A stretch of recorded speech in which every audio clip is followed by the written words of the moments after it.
evening and welcome to Saturday's 6-1, the headlines. This morning's 8-hour work stoppage by Aer Lingus pilots saw 120 flights cancelled, but both sides are due in the Labour Court on Monday. Transport companies in Gardaí are dealing with 600,000 people descending on Dublin for a weekend of concerts, sports fixtures and festivals. Legendary commentator Mícheál Murray-Hurtig has been laid to rest in Kerry. He took joy in everything and gratitude for small things. After a drive out west, we had a mighty day. Bhíonn lá anayas fad agus le cúnamh day begleinte Elegwin.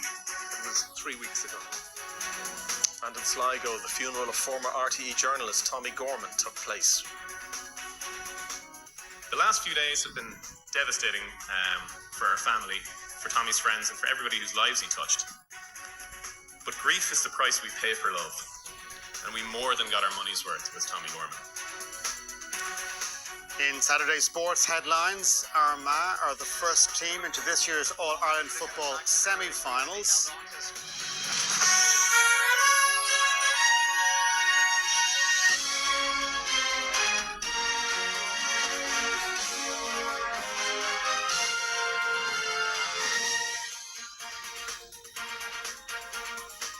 Hundreds of Aer Lingus pilots have now returned to work following today's 8-hour stoppage, which led to the cancellation of 120 flights and disrupted the travel plans of 17,000 passengers. The airline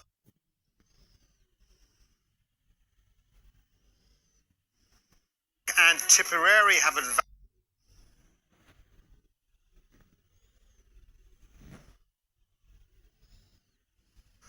Love is all that matters.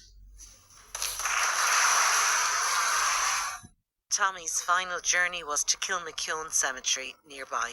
Theresa Mannion, RTE News, Sligo. Now, coming up, Dave, I'll have all the sport. Ray, thank you. Yes, we'll have action from the weekend's opening All-Ireland football quarter-final at Croke Park. Plus, Cork and Tipperary have advanced to the All-Ireland Camogie semi-finals. And Sarah Lavin was among the winners on day one of the National Track and Field Championships.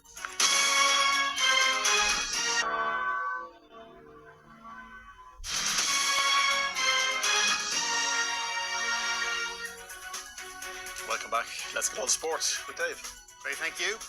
Armagh are through to the All-Ireland football semi-finals for the first time since 2005. It follows a 6-point win over Roscommon in the first of the weekend's quarter-finals. Armagh got off to the perfect start in this quarter-final clash. Conor Turbot opened the scoring within 10 seconds. A scrappy 15 minutes followed in difficult, wet and windy Croke Park conditions. Roscommon had to wait until the 17th minute for their first score. Both teams lacked accuracy with a host of missed opportunities. That was until Armagh's Barry McCambridge went through on goal. Barry McCambridge, he's in! Terrific finish! Roscommon stayed in touch with 3 consecutive scores, but a second yellow card for Rory Fallon meant they faced an even greater task, playing with 14 men in the second half. Davy Burke's side brilliantly levelled the match after the break, with a well-taken score from the boot of Dylan Ruan. Ultimately, that was as good as it got for the Rossies. Any hopes of a comeback were extinguished, and Armagh scored their second goal of the match. Conor Turbot scores into the hill! Roscommon didn't go down without a fight, but Armagh finished in style with 3 of the last 4 scores to secure a semi-final spot for Kieran McGeeney's men. Oh, it means everything. It means everything to our team, the fans, the management, everything. Like after the last couple of days Geether has, it was important for us just to do it for him, and the whole team were all behind him for everything he's done. Armagh through to an All-Ireland semi-final on a scoreline of 2 goals and 12 to 12 points. The so-called nearly men are nearly there. Shane Dawson, RTE News. Now, the second quarter-final is just underway at Croke Park. The All-Ireland champions Dublin taking on Galway. That one got underway at 6:15. Matthew Tierney with the opening score after he called a mark for the tribesmen. Cork and Tipperary have advanced to the semi-finals of the Glen Dimplex All-Ireland Camogie Championship, while Kilkenny, Waterford, Galway and Dublin will contest the quarter-finals. A second-half goal from Amy O'Connor helped Cork to a 2-16-1-7 victory over Galway in their group game at Páirc Uí Chaoimh, while Karen Kennedy found the net for Tip as they withstood a Kilkenny comeback to win 115-15 points. The knockout stage of Euro 2024 is underway this evening. Defending champion Brazil have their first win in this year's Copa America after opening with a scoreless draw with Costa Rica. Brazil had a 4-1 win overnight against Paraguay. Vinicius Jr. scored twice. Colombia top Group D with 2 wins from 2. The domestic season resumed last night. Shelbourne maintained a 2-point lead at the top of the SSE Airtricity Premier Division. Shells won 2-0 at home to Galway United with goals from John Martin and Evan Caffrey.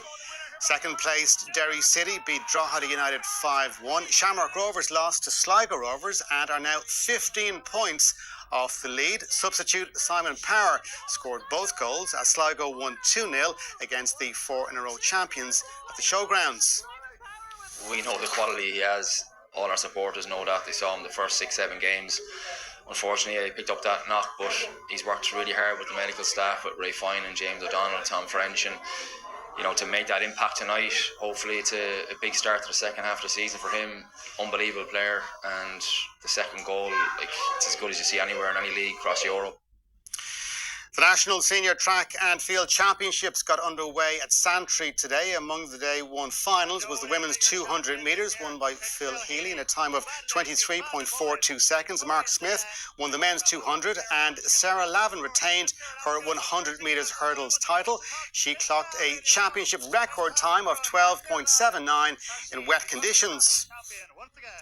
The Irish Derby Festival continued at the Curragh today. The Group 1 Pretty Polly Stakes went to English raider Blue Stocking, ridden by Rossa Ryan. But it's Emily Upjohn who's over on the far side rail inside the final furlong. Blue Stocking is trying hard to close the gap. Emily Upjohn's been there for so long. Blue Stocking is closing now with every single stride on the near side. And Blue Stocking is going to nick it from Emily Upjohn. Back in third is Content and fourth is Lumiere Rock. And they were chased in by Stay Alert and Tasmania. Now, the first stage of the Tour de France took place in Italy today for the first time. Frenchman Romain Bardet won the stage from Florence to Rimini after a late breakaway with his teammate Frank van der Broek. Ireland's Ben Healy was 50th across the line after a strong opening stage. Mark Cavendish, who was chasing a record-breaking 35th stage win, finished well down the field after struggling with illness in the 35-degree heat. And finally from me, Ireland have made a winning start to the Under-20 Rugby World Championship, beating Georgia 55-15 in Cape Town. Ray. Thanks, Dave.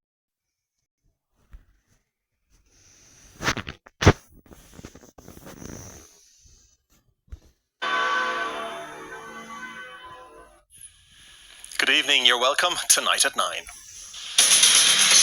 With both sides due in the Labour Court on Monday, an 8-hour work stoppage by Aer Lingus pilots this morning saw 120 flights cancelled. Legendary commentator Mícheál Ó Muircheartaigh has been laid to rest in Kerry. Siúd náisiúnta a bheith Mícheál Ó Muircheartaigh. Ardrí na creiltóireachta, go raibh grá, cion agus gan I gach maionis. And in County Sligo, the funeral of former RTE journalist Tommy Gorman took place. The last few days have been devastating for our family, for Tommy's friends, and for everybody whose lives he touched. But grief is the price we pay for love, and we more than got our money's worth with Tommy Gorman. Transport companies and Gardaí are dealing with 600,000 people descending on Dublin for a weekend of concerts, sports fixtures and pride. And champions Dublin are out of this year's All-Ireland Football Championship after losing to Galway.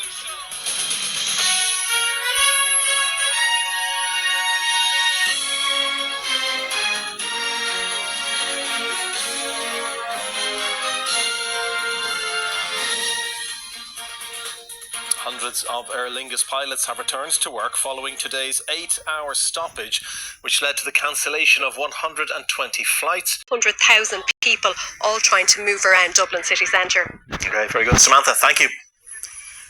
Let's get all the sport now with Dave. Ray, thank you.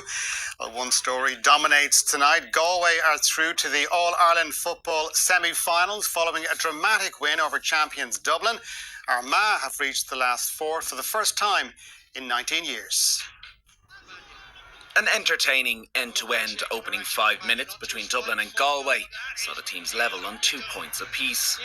4 unanswered Dublin points from Brian Fenton, Kieran Kilkenny, Sean Bugler, and this effort from Cormac Costello pushed Dublin into a comfortable lead in a first half where the All-Ireland champions were in firm control. Shane Walsh kept Galway in contention with 5 of their 7 first half points as the tribesmen looked to overturn a 4-point deficit at the break. Whatever Porrick Joyce said at half-time certainly worked. Galway dominated the third quarter and made it a 1-point game in the 50th minute. Paul Conroy with the score. A breathless end to a pulsating encounter ensued. Ross McGarry put Dublin back into the lead, 15 points to 14. But this was to be Galway's day. 3 successive scores from Dylan McHugh, Johnny Heaney and Tom O'Culhan saw Galway lead by 2 in the 70th minute. A lead they didn't relinquish. For the first time since 1934, Galway defeated Dublin in championship football. Finished Galway 17 points, Dublin 16. An unfamiliar early exit for Dessie Farrell's Dublin as Galway march on to the last 4. There was less drama in today's other quarter-final between Armagh and Roscommon. A 20th minute goal from Armagh's Barry McCambridge helped his side to a 1.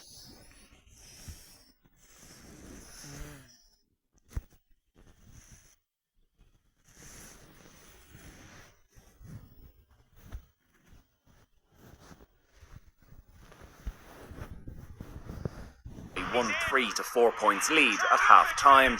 Roscommon had to play the second half with 14 men when Rory Fallon was sent off in the 35th minute, and Armagh made the most of numerical advantage.